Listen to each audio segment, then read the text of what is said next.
We're going to completely deconstruct the mindset of a man who looked at the literal wreckage of the dot-com bust and somehow saw an opportunity, not for caution, but for insane radical speed. This is the story of Reid Hoffman and how he built an empire on one powerful, totally counterintuitive idea, that your imperfection is actually your greatest weapon.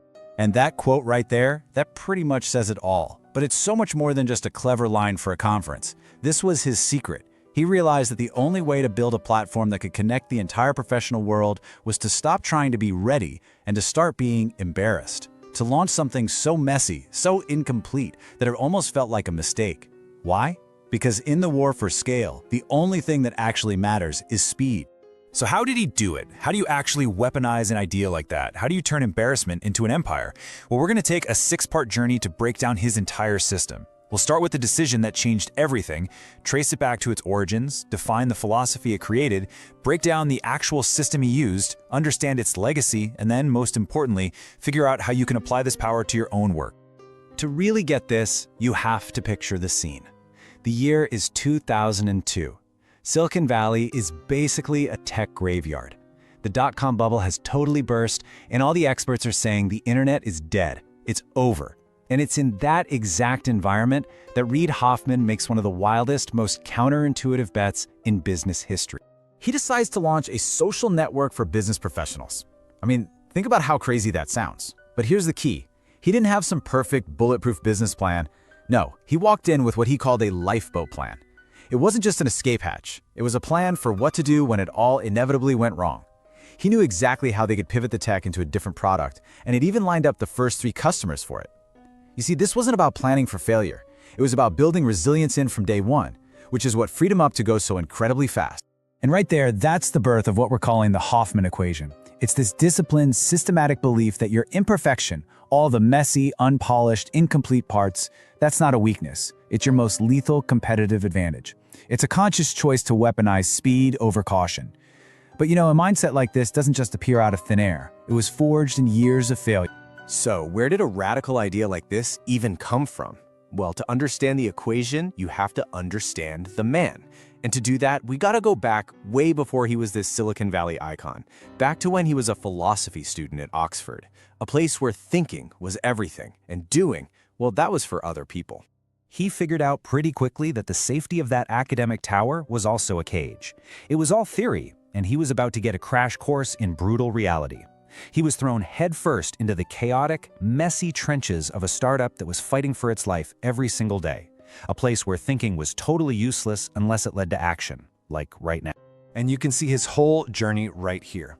He goes from the abstract world of Oxford to his first startup, SocialNet, which, by the way, was a massive, soul-crushing failure. That failure pushes him to PayPal, where he stops being a thinker and becomes a firefighter.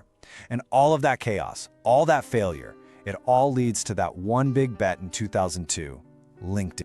Okay, we have to talk about SocialNet for a second because this is so key. That failure in '97 taught him this incredibly painful lesson about the trap of what he called analytical hunger. You know what that is, right? It's those endless meetings, whiteboarding for months, trying to predict every possible user need before you even write a single line of code. The product was theoretically perfect in their heads, but it didn't exist in the real world. And that's when the first seed of his big idea was planted. Imperfect action beats perfect inaction every single time. And then came PayPal. Man, PayPal wasn't a startup, it was a war zone. Seriously. They were fighting regulatory wars with governments, fraud wars with criminals trying to drain their accounts, and this constant, brutal battle just to keep the site from crashing. It was pure chaos. And in that fire, he had to master the art of survival. He learned to prioritize, to focus, to let small things burn to save the whole building. That firefighting mindset is exactly what he brought to LinkedIn. So you take all of that, right? The philosophy background, the painful failure, the trial by fire at PayPal, you mix it all together and what do you get? You get a clear, actionable philosophy. He started writing a new playbook for a new era, one where the only rule that mattered was keep moving. The first rule is blitzscaling. It's a simple but totally radical idea. Prioritize speed over efficiency. Forget getting it right. Just get it everywhere. Think about Uber in the early days. They weren't worried about perfect background checks or optimizing their app. They were focused on one thing, launching in every city on Earth yesterday. They chose chaos and inefficiency on purpose to win the market before anyone else could. That is blitzscaling. The second rule, and this is really the heart of it all, is strategic imperfection. Now, this is not just an excuse to be sloppy. It's a disciplined strategy. It says the value of your work isn't in how polished it is. The value is only in the momentum it gives to your user. Does it solve a problem right now? Does it get them one step further? If yes, ship it. Period. You can make it pretty later. And the third rule is network logic. Hoffman figured out that the ultimate source of truth isn't a focus group or a team of brilliant analysts. It's the network itself. The perfect example is LinkedIn's endorsements feature. That didn't come from some genius in a boardroom. They just noticed that users were already listing skills on their profiles. The network was telling them what it wanted, so they built a simple, kind of clunky feature to make it official. It was imperfect, sure, but it created massive engagement because they listened to the network.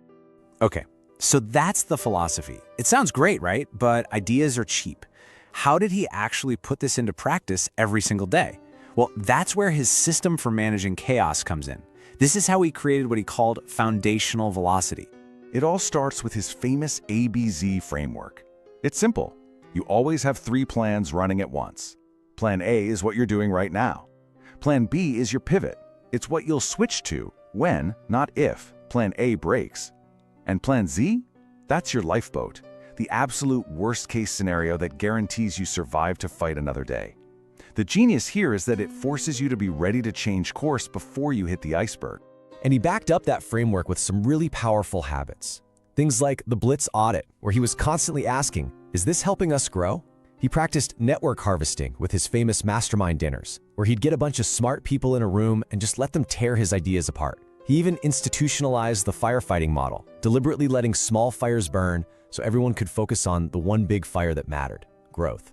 It was all about ruthless simplification and a relentless focus on speed. And the result of this entire system, it wasn't just that LinkedIn became a huge success. It was way bigger than that.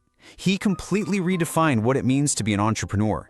He basically wrote a new builder's code, a playbook that an entire generation of founders now follows. I mean, this says it all, right? The old rule was to build in secret, perfect the product, and only launch when you're ready. The Hoffman equation just throws all of that out the window. It says launch when you're embarrassed, learn out in the open, prioritize speed over efficiency, and let the network be your guide. It's a fundamental shift away from control and toward velocity. So when you boil it all down, his ultimate legacy is the complete destruction of the myth that perfection is required for success. He proved that start messy, scale ruthlessly isn't just a catchy phrase, it's a structural weapon. He showed the world that a messy, imperfect social network could be more powerful than a 100-year-old industry, all because it chose speed. And this is where his story stops being about him and starts being about us. Because this whole story isn't just a history lesson, it's an actionable guide. It's for anyone who has ever felt stuck in the trap of perfectionism.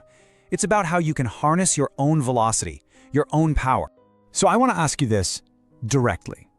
What is that project? You know the one I'm talking about. The one in your life, in your work, that you've been over-polishing for way too long. The one you keep telling yourself isn't ready yet. What would actually happen if you stopped planning and just started? If you just committed to getting it out there and trusted that you would find the momentum, that you would find the scale along the way. Because when you start moving fast, when you increase your velocity, a fundamental shift happens. You stop being a victim of your own perfect plan. You become the master of the outcome. You actually gain more control, not by planning more, but by acting faster and learning from what the world gives you back. So the crucial point, the final thing to take away from all this is this. The pursuit of perfection is a trap. It's a lie that keeps you from starting. The truth is that your speed, your willingness to be embarrassed, to be imperfect, to learn out in public, that isn't a weakness. That is the code for your greatness.